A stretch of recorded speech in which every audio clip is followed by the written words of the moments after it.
Hello everyone, and welcome to this series on creating 2D art for your games in Unity. My name is Steve Curtis. I will be your instructor today, and specifically with this course, what we wanted to create was a way of doing art for our mobile type games in 2D that really doesn't require that you be an artist in any way, shape, or form.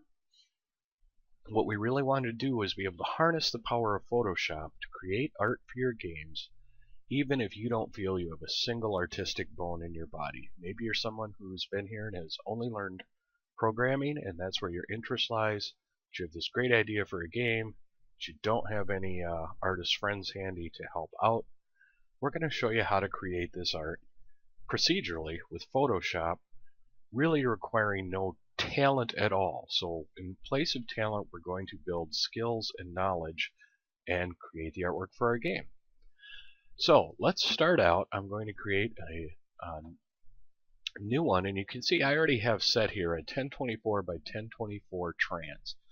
So I'm going to work in a power of 2 texture, 1024, and I'm going to make sure my background is transparent. That'll give us something that looks like this. Now, the first thing we're going to do is we're going to start looking at our game from back to front. So we're going to start with our furthest back art first, and we're going to work our way forward. So the first thing we need is a sky. Our first level in this Unity series will be an outdoor mountain and forest type scene. So we're going to start with creating a sky, and the first thing we're going to do is find a kind of sky blue. And as this will be cartoony, all of our colors are actually going to be fairly saturated, so most of the time I'm going to be working in this right third of our color picker, and most of that time will actually be spent in this upper right quadrant with very saturated colors. So now I'm going to click on my back color, and this time I'm going to color sample from the front color. Then I'm just going to bring this down so that I get two nice changes in blue. Now I'm going to come over to my gradient tool, and I'm going to make sure that I'm set on my first gradient selection. And so you can see we're going to pull from light to dark, and that's fine. That's exactly what we want to do. So I'm going to start here. I'm going to hold shift so I get a perfectly straight pull. Pull that down to the bottom, and we get a nice little gradient. Now in reality, your gradient would actually be reversed. The sky that appears closer to you or up towards the top would actually be darker, and further away would be lighter. But since we're doing a very cartoony game and we want it to be bright, a lot of this dark is going to be unseeable most of the time because it'll have stuff in front of it. So we're going to do it this way, even though that's not really the reality of how atmospheric depth works. Alright, so we've got our sky. Now, we could just save this out and scroll our little sky. But, I mean, to a degree, it seems like a waste to throw away one entire texture just for a sky gradient. So we're going to put our rear set of mountains right on top of our sky. And then we'll create other stuff to go in front of that on different texture sheets. So I'm going to make a new layer. I'm going to label my old one sky, and we're going to call this one mountain BG for background. So now, and again, I'm only using my mouse to do this because if you're a programmer or something like that, you may not have a tablet to work with, and working with a mouse to create art can be very, very difficult. So by me using a mouse, it's going to force me to show you ways that we can harness Photoshop to make up for some of our shortcomings. So I'm going to create just a single mountain here, and I'm going to start in this lower left corner, and I'm going to end in this lower right corner, just so that when this tiles side to side, the mountains all kind of touch down in these corners. It's unlikely we're ever going to be able to actually see that because of the other things that'll be in front of it. But just to keep doing things the way we should do them, we're going to do that anyway. So I'm just going to come right up from that corner. And that went horribly wrong. This is where a mouse can really be a pain. That's okay, because I'm going to show you how to fix it. And I'm just going to bring this down right into that corner. Alright, so we've got a selection, but our selection looks a little bit funky. So what we need to do is come in and get rid of this chunk here. So we're going to hold down Shift, which will allow us to add to our selection, which is not what I want. Ignore what I just said there. We're going to hold down Alt, which will allow us to subtract. So we're going to just come in here, grab this part we don't like, make a little circle there, and we got rid of that. That's not too bad. I kind of don't like this here either, but in this case I'm going to add to it and bring that out a little bit. So I'm going to hold down Shift here. I'm just going to come right off there, come down, and come around and grab that.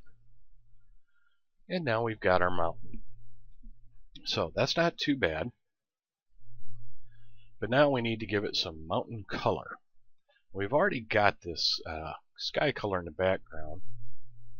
And you could do any series of colors you want depending on what your color palette is for your game. I'm using just a lot of very bright cartoony colors, and I'm not really too worried about sticking to like a tertiary color palette or anything like that. But I do need it to come out a little bit different. So I'm going to darken this up. And that's okay there.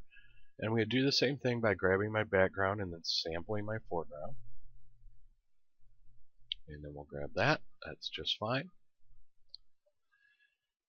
And now we need to paint in mountains in a kind of cartoony fashion. But perhaps we're no good at painting. So we're going to play around a little bit. We're going to come down to Filter.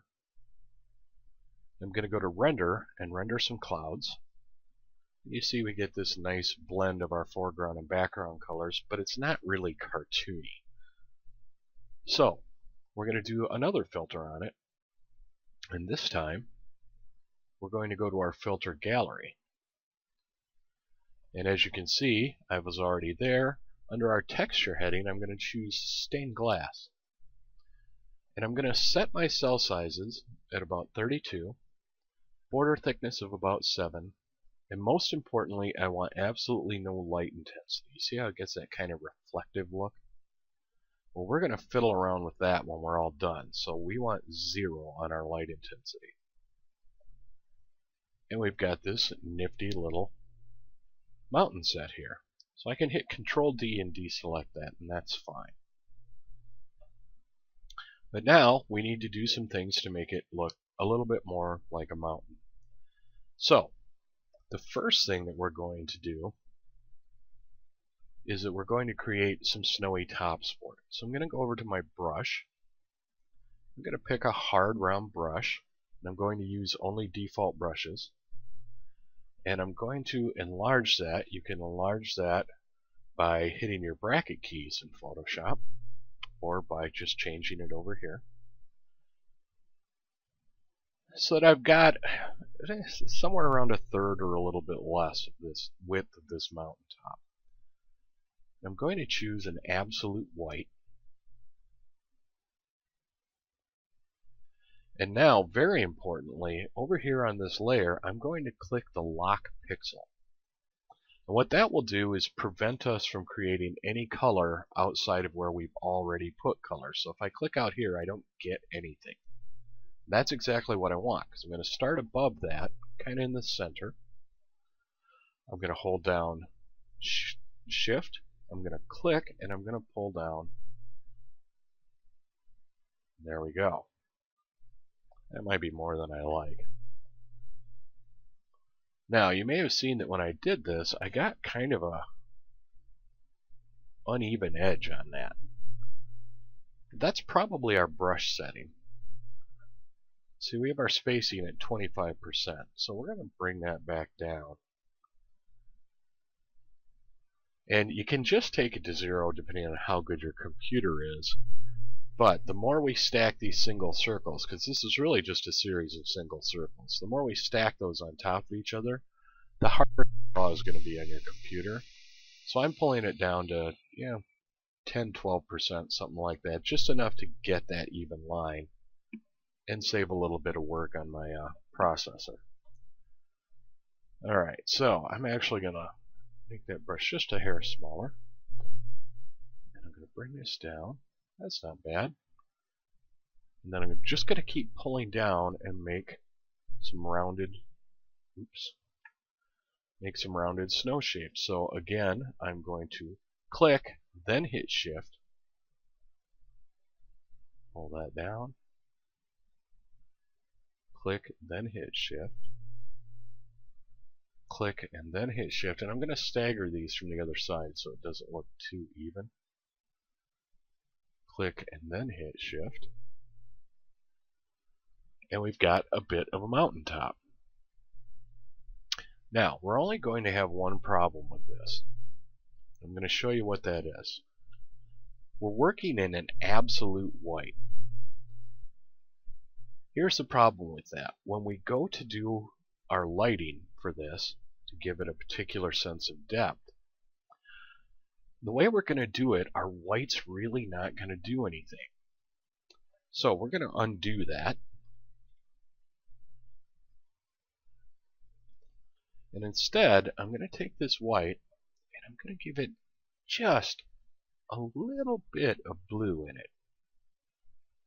Against all these really saturated colors, it'll be hard to really notice that there's any blue in it, but it's going to matter later. So we're going to do this again. Click and Shift. Click and Shift.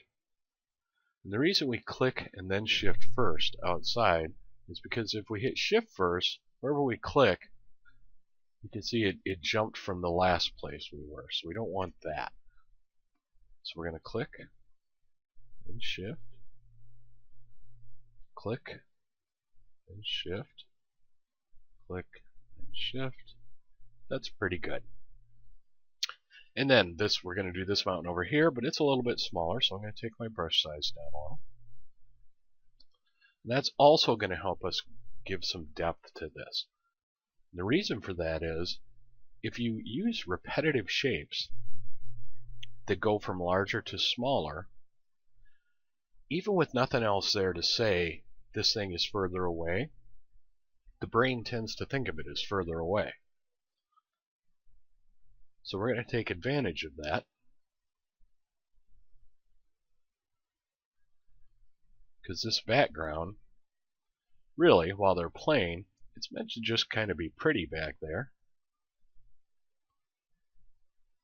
But you don't want it so unbelievably gorgeous that they actually stop paying attention to their game and look at this magnificent background.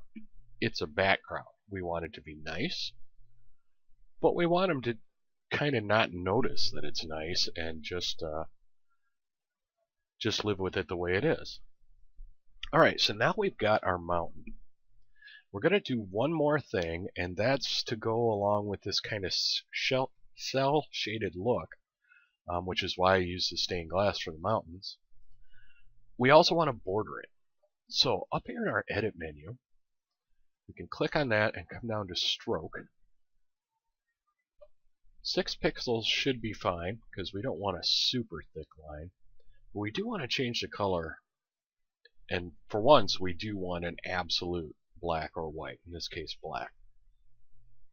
Click OK, and we've got a nice little border on that. So that's fine. Oh, you know what I did? I know why that border looks a little thin. Let's unlock our pixels here and try that again. Now, this is what happens. So if you run into some of your borders for similar things seem thinner than others, check to see if you had pixels locked. And this is why, because you can see our stroke is running from the center of the line that it will be stroking. But if our pixels were locked, that means that half of it went in and half of it went out, and the half that went out never showed up because we'd locked out the pixels. So let's try that again. And there we go. We get a much nicer, much better line. Alright, our mountains are basically done. At this point, we're going to do something to add some lighting rather than have an actual light like in a 3D game. We have to fake our lighting because all of this stuff is 2D. It's not really going to shadow and light like we want it to if we just use a light inside Unity. That won't work. So we have to fake our lighting.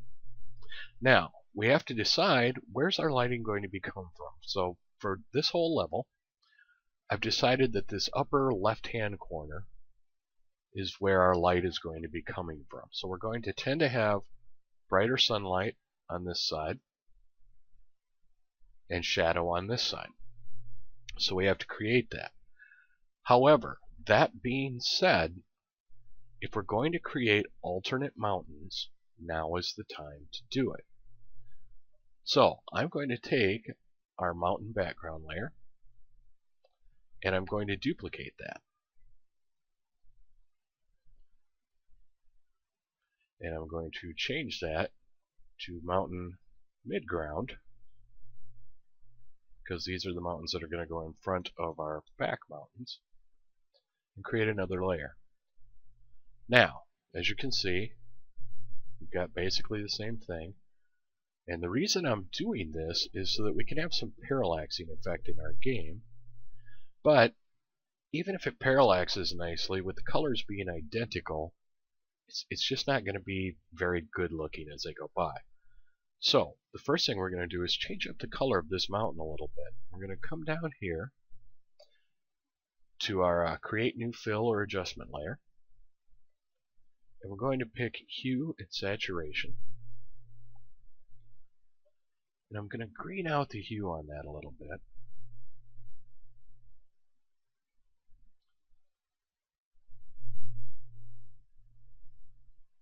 Except, hang on a second, what have I done here?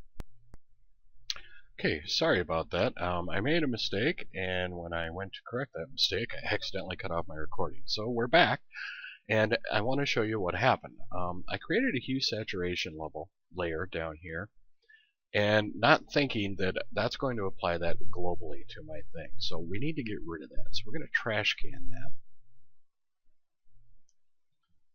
Close that out. Or you could just have taken the layer it was on and drug it to the trash can.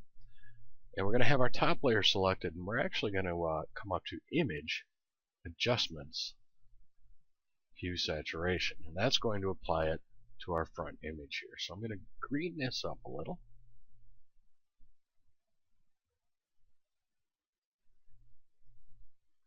Saturate it a little more.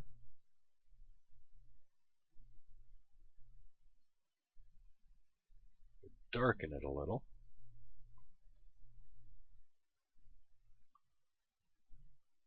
There we go. I'm going to green it up quite a bit, actually. So I ended up with right around -40, +10, -15 if you want to use reasonably even numbers to work with. I'm going to click OK on that. So now we have two different layers. That's fine. So we're going to, and in fact I think I might take this layer and also come up, go to Edit, Transform. I'm going to flip that horizontally, just so it looks a little bit differently. Now, that flipping is why we didn't do any of our lighting already. So you want to have made your decisions about this and set everything the way you want it if you're going to create copies to create more artwork before you do the lighting. Otherwise your lighting's going to be backwards once you go in and flip it. We don't want that.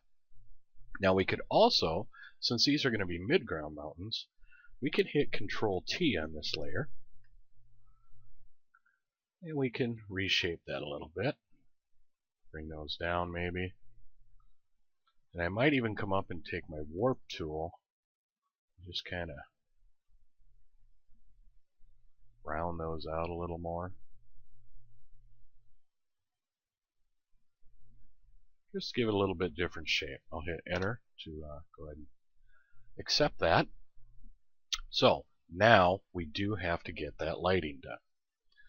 So there's a couple ways we can do this. What I'm going to do is actually use our burn and our dodge tools to create this.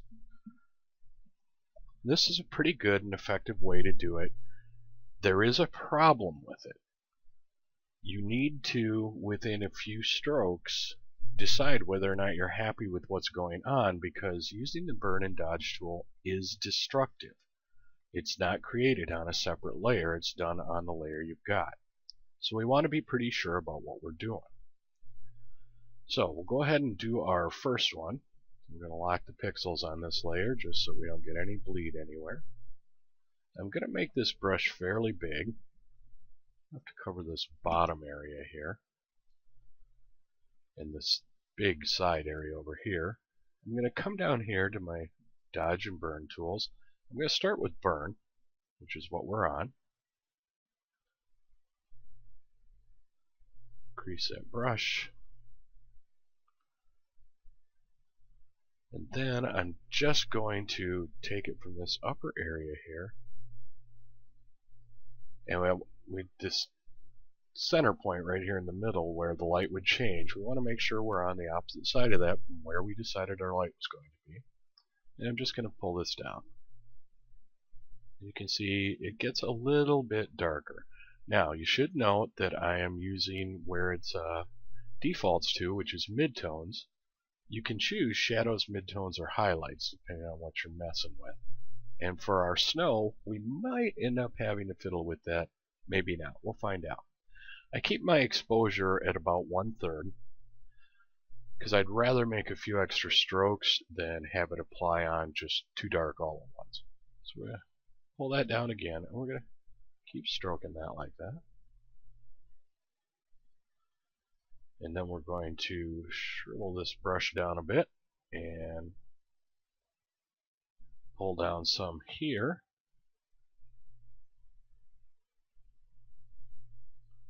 And if our light were coming down, some of this dip would be hidden by this mountain. Not too much, but a little.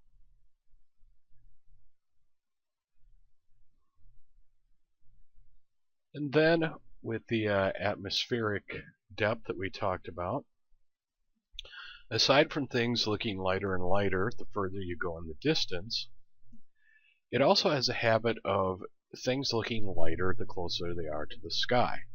So down here we're going to increase our brush size. I'm just going to darken in our bottom a little bit here. Try and make it fairly even. So that's not bad. That's pretty good. Now we can make that pop a little bit more by coming over and switching over to our dodge tool, which is going to lighten everything. And we're just going to reflect where that sun will be hitting those mountains.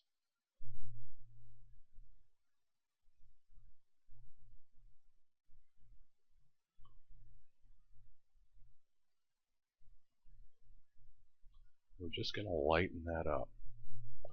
Try to use nice, even, quick strokes. You'll get a better result. So now we've added some depth to that. We can come over and we can turn off that layer. Select the layer behind it, and we're going to do exactly the same thing. I like to work with my layers locked just so nothing goes awry on me.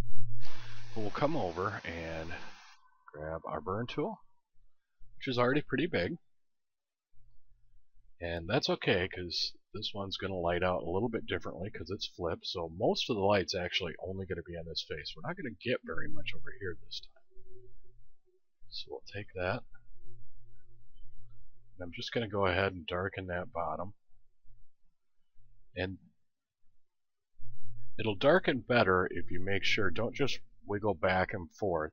I'm actually doing a stroke here, and then picking up, unclicking, and then doing another stroke in the same direction. So click down, stroke, unclick, click down, stroke, unclick. and it's a little bit more control that way. Also, you'll see, hopefully you can see on the recording, but you'll see on your own, if you didn't,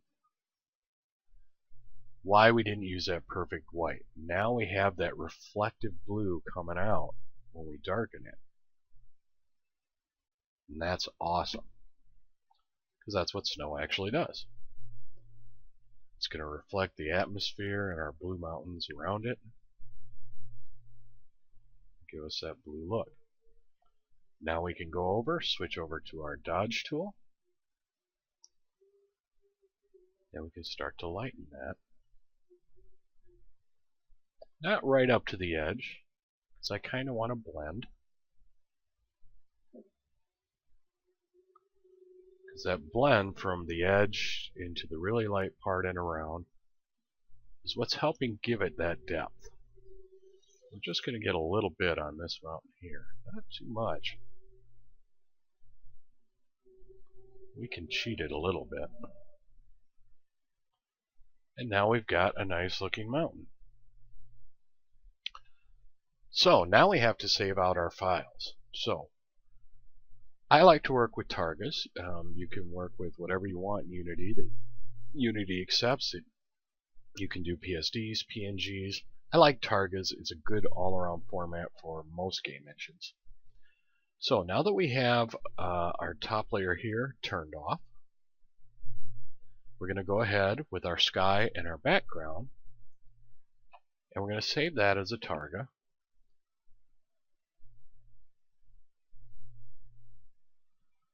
So let's really want to show all of my hard drive to you guys.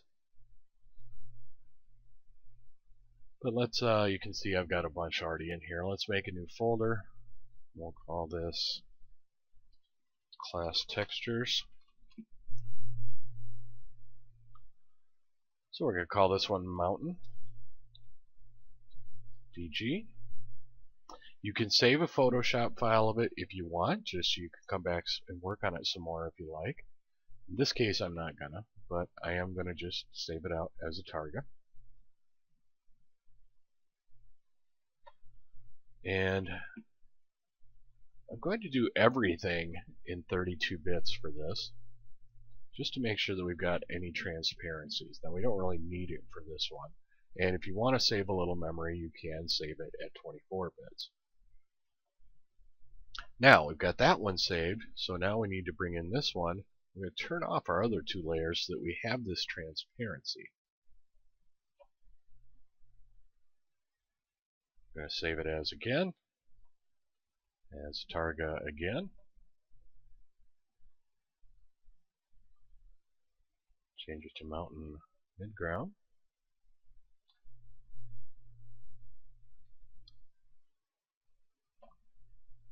We will save that out. 32.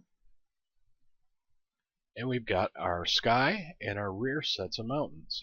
So awesome. Now let's move on and create some of the more foreground items that we're going to use for our game, including our tiling ground, some grass, some rocks, and how to get away with making some trees even if you can't draw at all. See you in the next video. Alright guys, when I saved out my targas I screwed up a little bit, but I want you to see what I did so that if it happens to you, you'll understand what was going on. When I checked my targas and reopened them, my midground mountains didn't have their transparency. They just had a white background. And the problem with that is, when I started my project and I was telling you guys what I was doing, I wasn't paying attention and I created my sky background on my base layer. I should have created a new layer above my base transparent layer and done my sky background on that. That's gone ahead and basically destroyed my ability to have transparency on this layer as a targa. So we can fix that. Now, in most cases it would be best if you had done it the way that I should have done it and created that base transparency layer and then made all of your layers, including the sky, on top. But we can fix it. So we're going to create another 1024 by 1024 transparent background. And we're going to come back here. We're going to select that top layer. We're going to hit Control A and Control C to copy it. We're going to come back and we're going to avoid making our same mistake again by first adding a new layer in and then hitting Control V to paste that in. Snap that down to the bottom there. And now when we save this out as a target, we're just going to overwrite that file. Keep it at 32 pixels.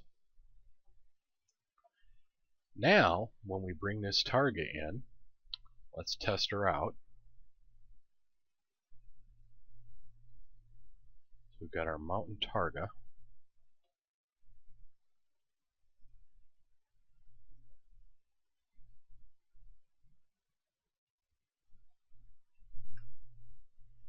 You can see even though it looked like a white background in that targa, which is fine, now it does work. And we can put that anywhere and we have our transparency around it. So that sets us up to have our nice mountain background in the back. I apologize again for being in a hurry and missing that, but I'm kind of glad you got to see, just in case it happens to you, you'll know how to go about fixing it. So now we'll see you in the next video.